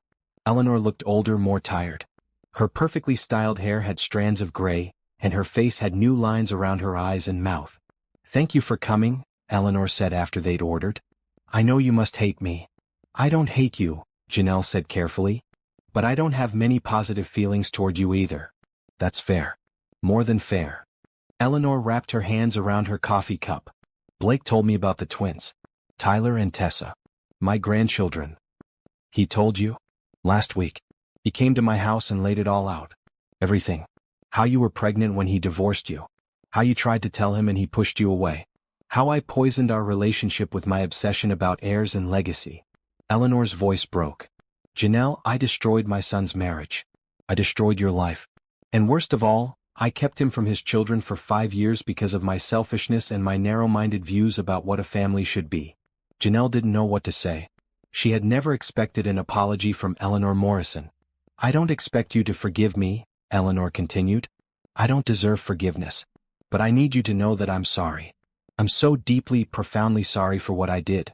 I let outdated ideas about bloodlines and legacy blind me to what actually mattered. Blake loved you. You loved him. That should have been enough." "But it wasn't enough," Janelle said quietly. "Not for you. Not for Blake. Blake was weak. I know he's told you that himself. He was weak and I took advantage of that weakness. I pushed him and pushed him until he broke." Eleanor wiped her eyes.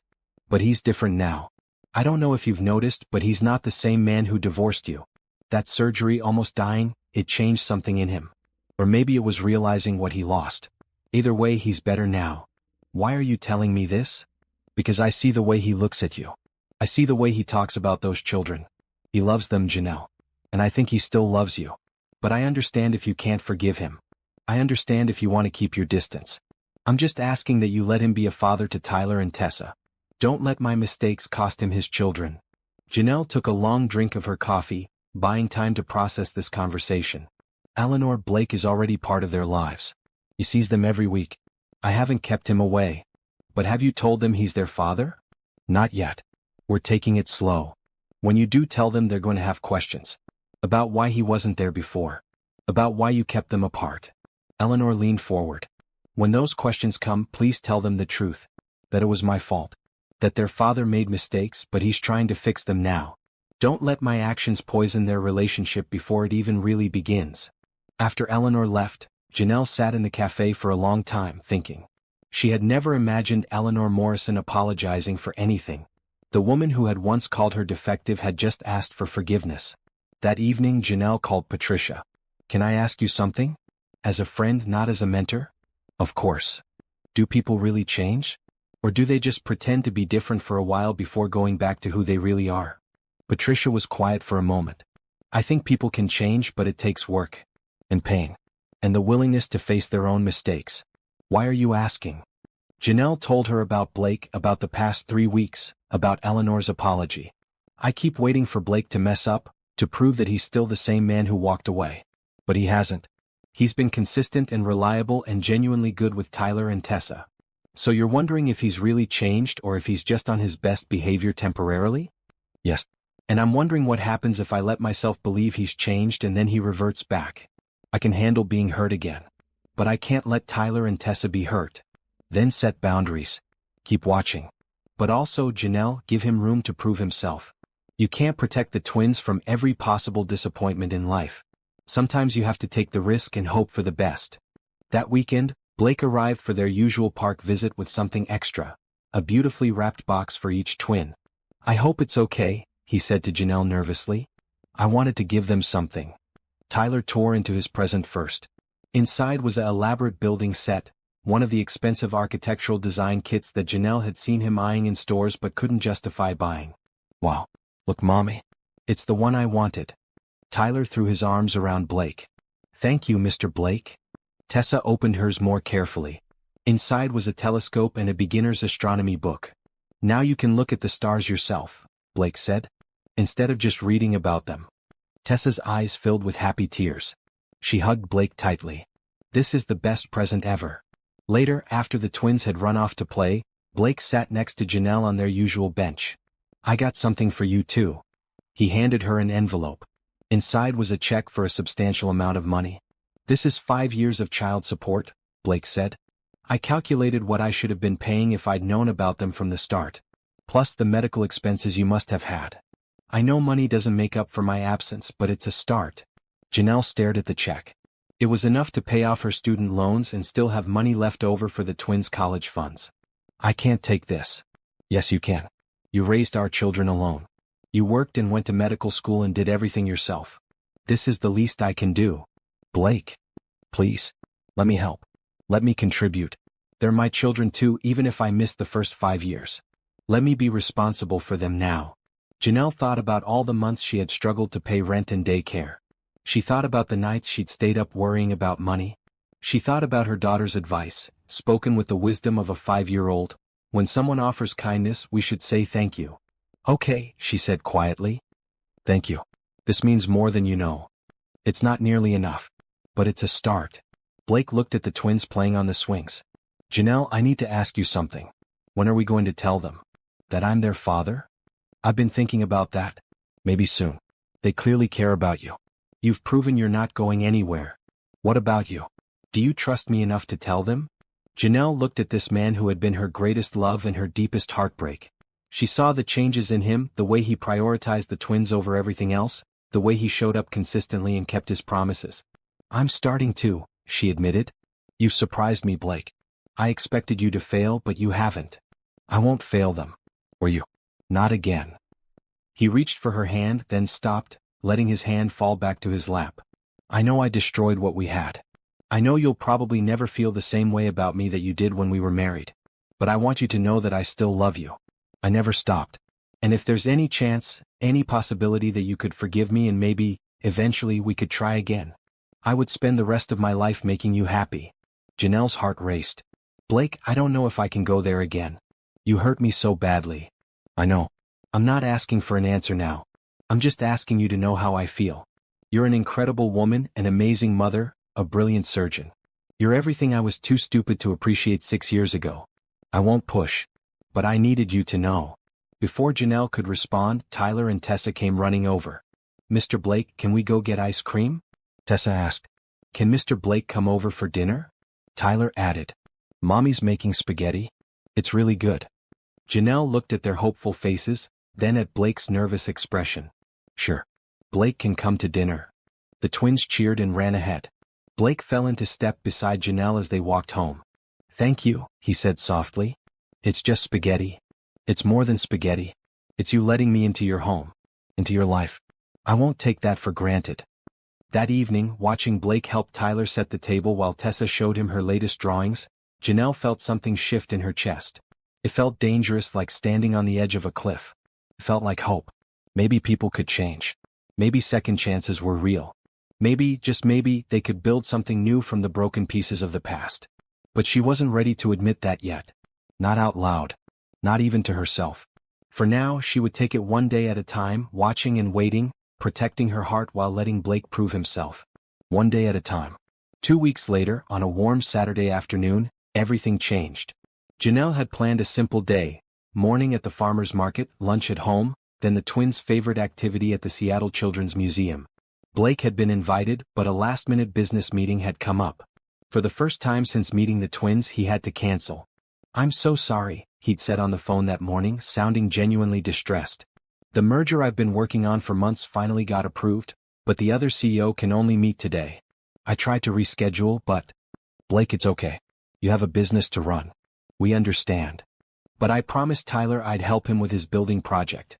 And Tessa wanted to show me her new drawings. They'll understand. We'll see you next week." "Next week for sure. And Janelle? Can we maybe have that talk soon? About telling them?" "Yes. Soon." After hanging up, Janelle explained to the twins that Blake couldn't make it. Tyler was disappointed but recovered quickly when Janelle promised they could get donuts at the farmer's market. Tessa accepted the news with her usual thoughtfulness. At the farmer's market, they sampled fresh berries, bought vegetables for the week, and watched a street performer juggle fire. The twins were in high spirits, wearing their brightest colors. Tyler in his red jacket and Tessa in her blue dress with yellow flowers. They returned home around 1 p.m., arms full of shopping bags. Janelle was preparing lunch when her phone rang. The hospital. "Dr. Brooks, I'm sorry to call on your day off, but we have an emergency situation. Car accident, multiple trauma victims, one needs immediate cardiac assessment. I know you're off, but I'll be there in 20 minutes. Janelle looked at the twins who were coloring at the kitchen table. She called Tamara, but her sister's phone went straight to voicemail. She tried their neighbor Mrs. Chen, but she wasn't home. "Okay guys," Janelle said, making a quick decision. "Mommy has to go to the hospital for a little bit. You're going to come with me and stay in the doctor's lounge.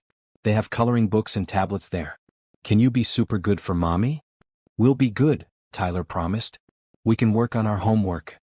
At the hospital, Janelle settled the twins in the family waiting area with strict instructions to stay put.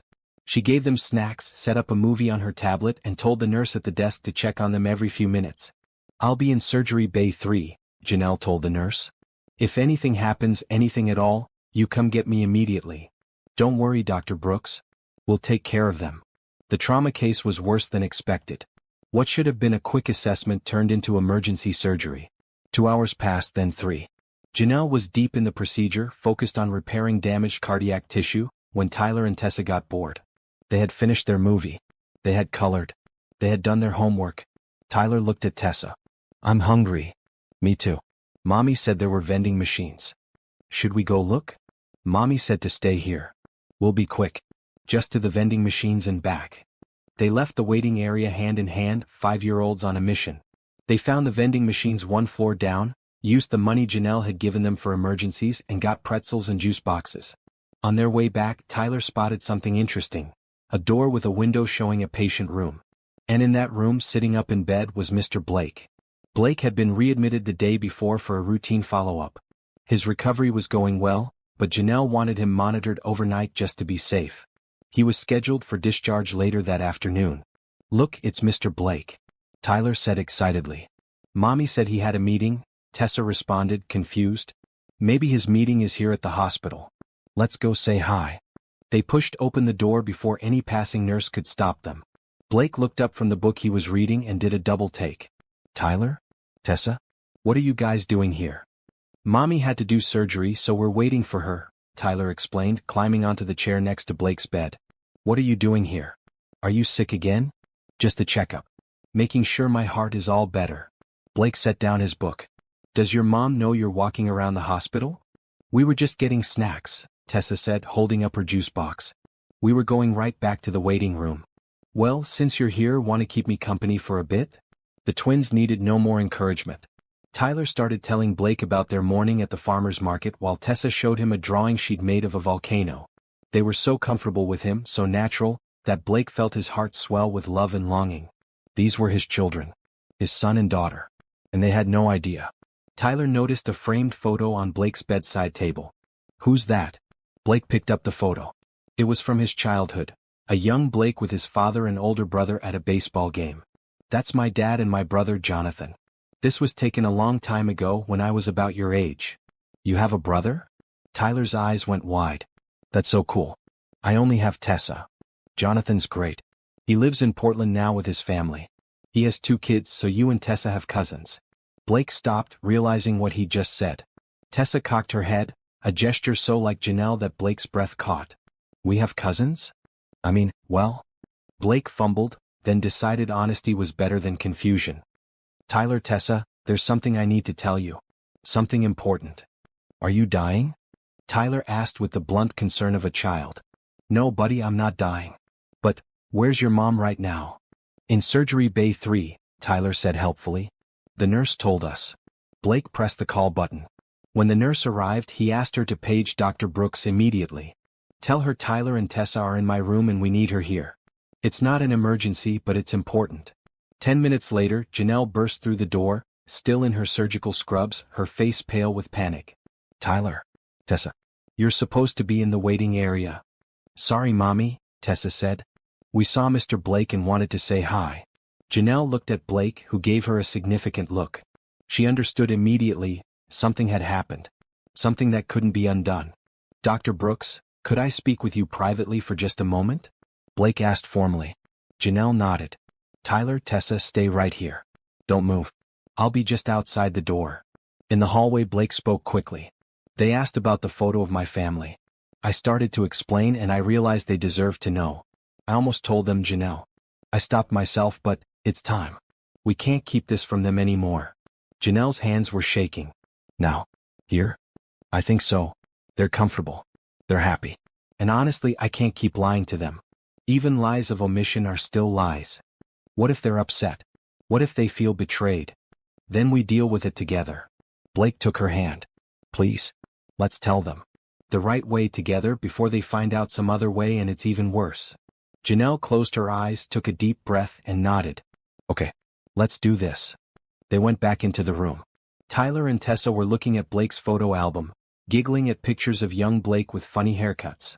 Guys, come sit up here with me, Janelle said, patting Blake's hospital bed. The twins climbed up, one on each side of Blake. We need to talk to you about something important, Janelle began. Her voice was shaking. You know how you've been asking about your dad? About why he lives far away. Tyler nodded seriously. Tessa reached for Janelle's hand. Well, he doesn't actually live far away. He's been here in Seattle the whole time. Janelle's voice broke. The reason I never told you about him is because he and we had some problems before you were born. We weren't together anymore. I didn't know how to. What your mom is trying to say, Blake interrupted gently, is that I made some really big mistakes 6 years ago. I hurt your mom very badly. And because of that, I didn't know about you too. I didn't know I had a son and a daughter. Tyler looked confused. Tessa's eyes were getting wider. But I do know now, Blake continued. And I want you both to know something very important.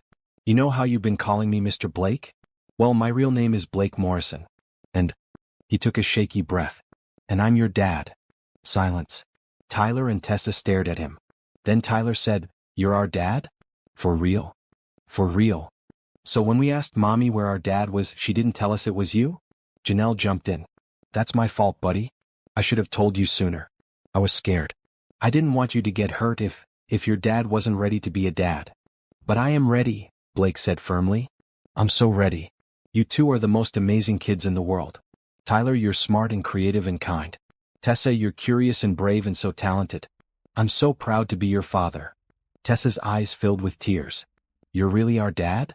I really am. So when Mommy said you lived far away, that was a lie? It was a complicated situation, Janelle said carefully. I thought I was protecting you. I was wrong.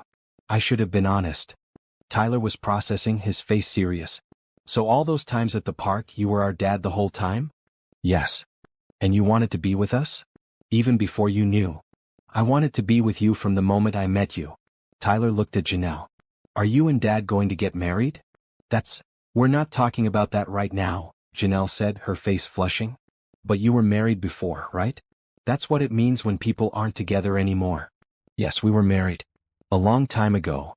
Tessa was still crying, but they weren't sad tears. Can we call you Dad instead of Mr. Blake? Blake's eyes filled with tears. I would really, really like that. Dad. Tyler tried the word out. Dad. That sounds good. Suddenly, both twins threw themselves at Blake, hugging him tightly. He wrapped his arms around them, his face buried in their hair, crying openly. I love you both so much, he whispered. I'm so sorry I wasn't there before. But I'm here now. I promise I'm here now.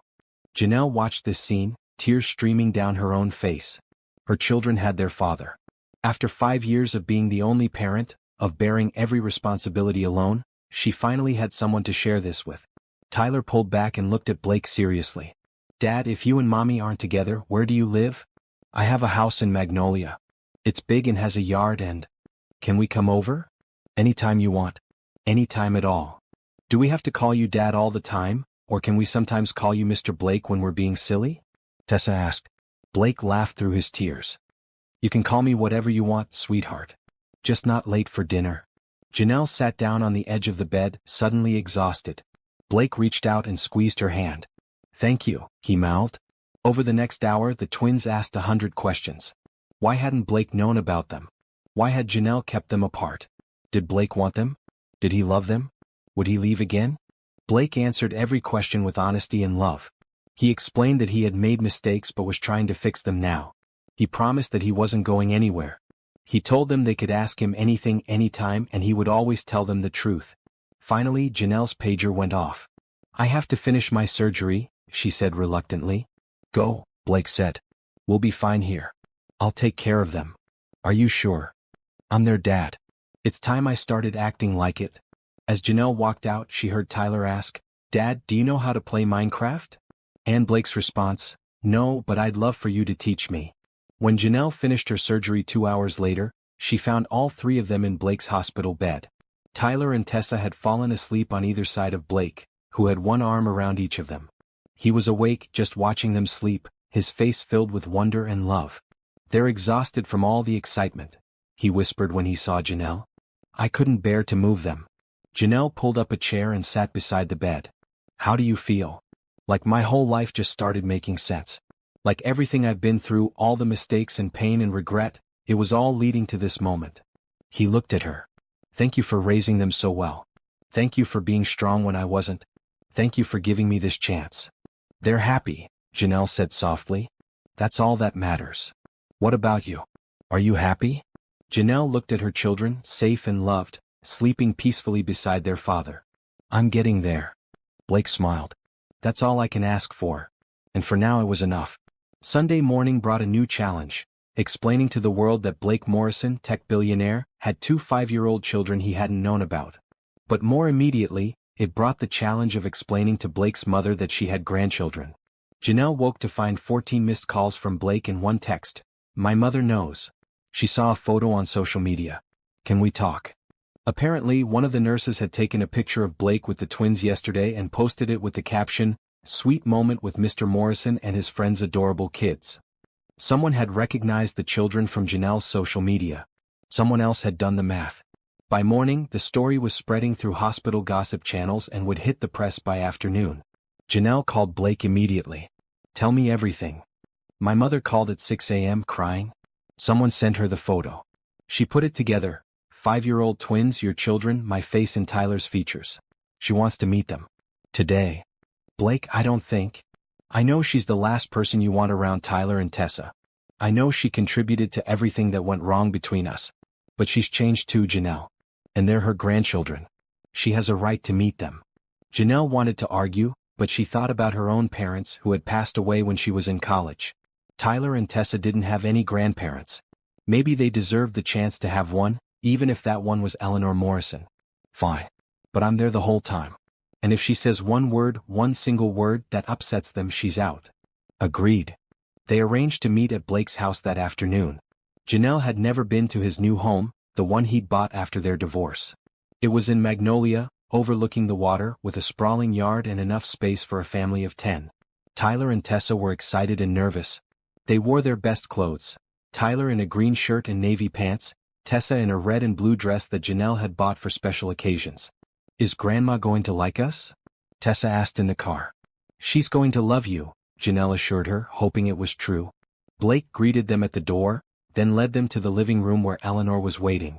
She stood when they entered, her hands clasped in front of her, her face anxious and hopeful. "Tyler, Tessa, this is your grandmother, Eleanor," Blake said gently. Eleanor took a tentative step forward, then stopped. "Hello. I'm so happy to meet you." Tessa, always the bolder of the two, walked right up to Eleanor and looked at her critically. "You're really our grandma?" "I am." If you'll have me. Did you know about us? No, sweetheart. I didn't. But I wish I had. I missed so much. Tyler joined his sister. Grandma, do you like building things? I'm really good at building. I don't know much about building, but I'd love to learn from you. Something in Eleanor's voice, genuine and humble, must have convinced the twins. Tyler took her hand. Come on, I'll show you my Lego creations. I brought some in my backpack. For the next hour, Janelle and Blake watched Eleanor interact with the twins. She sat on the floor with Tyler, helping him build towers. She listened intently as Tessa explained her volcano project. She asked questions and laughed at their jokes and looked at them with unmistakable love. At one point, Eleanor looked at Janelle with tears in her eyes. Thank you. Thank you for raising such wonderful children. Janelle just nodded, not quite ready to forgive, but willing to let Eleanor try to make amends. Later, while the twins explored Blake's extensive backyard, the three adults sat in the living room. Eleanor looked at both of them. I need to say something. To both of you. She took a shaky breath. I destroyed your marriage. I let my obsession with legacy and bloodline poison something beautiful. Blake, you were happy with Janelle. Truly happy. And I couldn't stand it because she didn't fit my narrow, ridiculous vision of what a Morrison wife should be. Mother. Blake started. Let me finish. I'm not looking for forgiveness. I don't deserve it. But I want you both to know that I will spend the rest of my life making this up to Tyler and Tessa. They will never doubt that they're loved. They will never feel like they're not good enough. I will be the grandmother they deserve, even if I wasn't the mother you deserved, Blake. Thank you, Janelle said quietly. That means something. After Eleanor left, Blake showed the twins their new rooms. He had prepared spaces for both of them. Tyler's room had shelves for building supplies and a huge work table. Tessa's room had a telescope by the window, a microscope on the desk, and walls painted with constellations. This is ours. Tyler asked in awe. This is yours, for whenever you want to stay over. Which I hope is a lot. That evening, as Janelle was getting ready to take the twins home, Tessa asked the question Janelle had been dreading. Mommy, are you and Dad going to get married again? Blake looked at Janelle. Janelle looked at the floor. The twins waited. That's complicated, sweetie, Janelle said. Why? Tyler asked. You're friends now. You were married before. You have us together. Why can't you be married? Because getting married is a big decision, Janelle explained. It means more than just being friends or being parents together. It means being in love, Tessa said matter-of-factly. Like in the movies? Does Dad love you? Blake didn't hesitate. Yes, very much. Do you love Dad? Tyler asked Janelle. The question hung in the air. Janelle looked at Blake, really looked at him. Over the past 2 months, she had watched him transform from the man who broke her heart into someone new. Someone present and dedicated and genuinely trying. Did she love him? The old her, the one from 6 years ago, had never stopped loving him. But she had buried that love under layers of hurt and anger and self-protection. I care about your dad very much, she said carefully. That's not the same as love, Tessa observed. You're right. It's not. Janelle took a deep breath. The truth is, I don't know yet. Love takes time. Trust takes time. Your dad hurt me very badly once, and I need to be sure that won't happen again before I can let myself love him the way I used to. Blake spoke up. And that's fair. Your mom is being smart and careful, which is what I love about her. She's protecting herself and protecting you. That's what good parents do. But you want to marry her? Tyler asked. More than anything in the world. But only when she's ready. Only when she's sure. The twins seemed to accept this. As Janelle buckled them into her car, Tessa asked one more question. Mommy, if you decide you do love Dad again, will you tell us? I promise. Good. Because I think you should marry him. He's really nice and he makes good pancakes. Janelle laughed despite herself. High praise indeed. On the drive home, she thought about Blake's words, more than anything in the world. 6 years ago, he had said similar words about other things. Business. Legacy. His mother's approval. But now those words were about her. And about being a family. Maybe people could change. Maybe second chances were real. Maybe love could survive being broken and come back stronger. She wasn't ready to say it out loud yet. But for the first time in 6 years, Janelle let herself imagine a future where Blake Morrison was part of her life again. Not as an ex-husband or an obligation, but as a partner. As someone she could count on. The thought scared her. But it also, just a little bit, filled her with hope. 3 months passed and life settled into a new rhythm. Blake had partial custody now, officially documented through lawyers. The twins spent every other weekend at his house and one evening per week. He never missed a pickup. He never canceled plans. He showed up to every soccer game, every school event, every moment he was invited to. Janelle watched him prove himself day after day, week after week. She watched him handle tantrums with patience. She watched him stay up late helping Tyler with math homework. She watched him sit through Tessa's lengthy explanations of photosynthesis without his eyes glazing over. And slowly, carefully, she felt the walls around her heart beginning to crumble. It was a cold December evening when everything changed. Blake had the twins for the weekend, and Janelle found herself with rare free time. She was reading a book when her phone rang. "Janelle, I need your help." Blake's voice was strained. "Tessa's running a high fever. I've given her medicine, but she's saying her stomach hurts badly. I think it might be her appendix." Janelle was out the door in seconds. She arrived at Blake's house to find him pacing in the living room, Tessa curled up on the couch, and Tyler watching everything with worried eyes. One look at Tessa and Janelle knew Blake was right. "We need to get her to the hospital. Now." Blake scooped Tessa up while Janelle grabbed Tyler. At the emergency room, the diagnosis was confirmed: acute appendicitis. Tessa needed immediate surgery. "I want Mommy to do it," Tessa said weakly. "Baby, I'm a heart surgeon, not a general surgeon. Dr. Williams is going to take great care of you. But I want you. I'll be right there the whole time. Right outside the operating room. The second you wake up, I'll be the first face you see." The surgery took 2 hours. Janelle, Blake, and Tyler waited together, Tyler curled up in Blake's lap, Blake holding Janelle's hand tightly. No one commented on the hand-holding. It just felt natural. When Dr. Williams emerged with good news, they all cried with relief. Tessa would be fine. She'd need a few days in the hospital and a few weeks of recovery at home, but she was okay. That night, while Tessa slept in her hospital room and Tyler dozed in the chair beside her bed, Janelle and Blake stepped into the hallway for air. "I was terrified," Blake admitted. "When I saw how much pain she was in, I felt so helpless." Welcome to parenthood. That feeling never goes away. How did you do this alone? For 5 years? How did you handle the fear and the worry and the responsibility all by yourself? "I didn't have a choice. You do what you have to do for your children." Blake turned to face her fully. "But you shouldn't have had to do it alone. That's on me. All those years you spent worrying and working and sacrificing, you should have had someone beside you. I should have been beside you. Blake, we've been through this." "I know. And I know you're not ready. But Janelle, I can't keep waiting in silence. I need you to know that I love you. I love you more than I did 6 years ago because now I understand what I almost lost. I love you because you're strong and brilliant and the best mother our children could have. I love you because you gave me a second chance when you had every reason not to." "Blake, I'm not asking you to say it back. I'm not asking you to marry me or even to date me. I'm just asking you to know how I feel. And to know that whenever you're ready, if you're ever ready, I'll be here. Waiting. Hoping." Janelle felt tears on her cheeks. "You really have changed, haven't you?" "I hope so. I've tried. Every day, I try to be the man you and Tyler and Tessa deserve." She reached up and touched his face, a gesture she hadn't allowed herself in 6 years. "You are. You're exactly that man." "Does that mean?" "It means I'm not afraid anymore." She smiled through her tears. "It means I love you too. I think I never stopped even when I hated you. Even when I was hurt and angry and alone, part of me still loved you. And now, watching you be the father our children need, watching you show up day after day, I love you more." Blake pulled her into his arms, holding her like she was the most precious thing in the world. They stood in that hospital hallway holding each other, crying and laughing at the same time. "Can I kiss you?" he whispered. "You'd better." The kiss was gentle and sweet and full of promise. It tasted like second chances and hope and coming home after a long journey. When they finally pulled apart, Blake rested his forehead against hers. "Marry me." Janelle laughed. "That's the worst proposal ever. We're in a hospital hallway. I'm wearing 2-day-old clothes. And we just got back together 5 minutes ago. I don't care. I've wasted too much time already. Marry me, Janelle. Let me spend the rest of my life making you happy.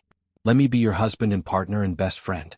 Let me be there for every moment, good and bad. Just marry me." "You're serious?" "I've never been more serious about anything." Janelle thought about Tyler and Tessa, sleeping in the hospital room. She thought about how hard she'd worked to build a life without Blake. But she also thought about how much richer that life had become with him back in it. Okay. Yes. I'll marry you, Blake Morrison. But we're doing this right. A proper engagement. Time for the twins to adjust. And a small wedding, nothing fancy. Anything you want. Everything you want. As long as you're mine. And you're mine. Always have been. I was just too stupid to realize it. They kissed again, longer this time, making up for 6 years of lost moments. From inside the hospital room, they heard Tyler's sleepy voice. Are mommy and dad kissing? Gross. They both laughed and went back inside. Tyler was awake but Tessa was still sleeping. Blake picked up Tyler, who was getting too big to be carried but accepted it anyway. Tyler, your mom and I have something to tell you. You're getting married? How did you know? Because you were kissing and you both look happy. Plus, Tessa and I have been wishing for it every night before bed. You have? Yeah. We want to be a real family. With a mom and a dad who live together and have dinner together and do stuff together. Janelle's heart melted. We are a real family, buddy. We always have been. But yes, Dad and I are getting married. Are you okay with that? Are you kidding? This is the best news ever. Wait until Tessa wakes up. She's going to be so excited. Tyler paused. Can I be in the wedding? You and Tessa can both be in the wedding. Whatever role you want. I want to carry the rings. Tessa will want to throw flowers. Then that's exactly what you'll do. Tessa woke up a few hours later, groggy from anesthesia but aware enough to understand when they told her the news. Her reaction was to start crying happy tears while asking if they could get a puppy now that they were going to be a real family. We'll talk about the puppy, Blake said with a laugh. The engagement was announced quietly, just family and close friends at first. Eleanor cried with joy and immediately started planning a wedding, which Janelle had to gently shut down. Patricia Hughes sent a text that simply said, I told you people could change. Proud of you both. Tamara's reaction was more complicated. She hugged Janelle but also pulled her aside. Are you sure? Really sure? Because I remember what he did to you. I remember picking up the pieces. I'm sure. He's not the same person, Tam. And neither am I. We've both grown. We've both learned. And most importantly, I don't need him anymore. I want him. There's a difference. As long as you're happy. I am. For the first time in a long time, I really am. They set a wedding date for spring, giving them 6 months to plan and to continue building their relationship on solid ground. Blake sold his house in Magnolia and moved into a new place, a beautiful home in Laurelhurst with enough space for all of them but neutral enough that it didn't belong to either Blake's past or Janelle's. On a sunny Saturday in March, they all moved in together. Tyler and Tessa each had their own rooms, decorated exactly how they wanted. Blake's office was on the first floor. Janelle had a study for her medical research. The kitchen was huge, perfect for family dinners. That first night after the twins were asleep, Blake and Janelle stood on the back deck, looking at the stars. I never thought I'd have this, Blake said quietly. After I lost you, I thought I'd lost my chance at having a real family. At being truly happy. Life has a funny way of giving second chances to people who earn them. I'm going to spend every day earning this. Earning you. Earning their trust. You already have. Janelle leaned into him. Blake, stop trying to make up for the past. The past is done. What matters is now. And right now we're together. We're happy. We're a family. We're a family, he repeated like he couldn't quite believe it. The wedding took place on a warm April day in a small garden venue. Only 50 guests, just family and close friends. Tyler wore a tiny suit and carried the rings with the seriousness of someone carrying the crown jewels. Tessa wore a blue dress covered in stars and threw flower petals with enthusiastic abandon. Eleanor sat in the front row, openly crying. Tamara was Janelle's maid of honor. Patricia Hughes gave a short reading about love and second chances. When Blake and Janelle exchanged vows, they promised not just to love each other, but to choose each other every day. To communicate when things got hard. To never let pride or fear come between them. I promise to be the partner you deserve, Blake said. The father our children need. The man I should have been 6 years ago. I promise to trust you, Janelle said. To let you in even when I'm scared. To build this life with you, day by day, moment by moment. When they kissed, Tyler and Tessa cheered louder than anyone. The reception was filled with laughter and dancing and joy. Blake danced with both twins, spinning Tessa until she was dizzy and teaching Tyler the basics of a waltz. Later, during the father-daughter dance, Blake held Tessa close and whispered, I'm so lucky to be your dad. I'm lucky too, Tessa whispered back. I have the best dad in the world. And the best mom. And the best brother. We're the luckiest family ever. And she was right. They were. Months turned into years. Tyler and Tessa grew. Blake's business continued to thrive, but he made sure to leave work at work, to prioritize family dinners and bedtime stories and soccer games. Janelle remained one of the top heart surgeons in the country, but she also made time for family vacations and lazy Sunday mornings. They had another baby, a little girl named Hope, who had Janelle's smile and Blake's determination. Tyler and Tessa were amazing big siblings, doting and protective. Eleanor became an active grandmother, showing up for birthdays and school plays, never overstepping but always present. She and Janelle would never be best friends, but they found a mutual respect built on their shared love for the children. On their 5th wedding anniversary, Blake surprised Janelle with a trip back to the Italian restaurant where they'd had their interrupted dinner, the night that had started everything. "I never did get to finish my proposal that night," Blake said as they sat at the same corner table. "You proposed in a hospital hallway. It doesn't get more romantic than that," Janelle teased. "Still, I want to do it right." Blake pulled out a small box and got down on one knee right there in the restaurant just like he had 10 years earlier. "Janelle Brooks Morrison, will you marry me? Again and again, every day for the rest of our lives." Janelle laughed through happy tears. "I think I already married you, but yes. Every day. For the rest of our lives."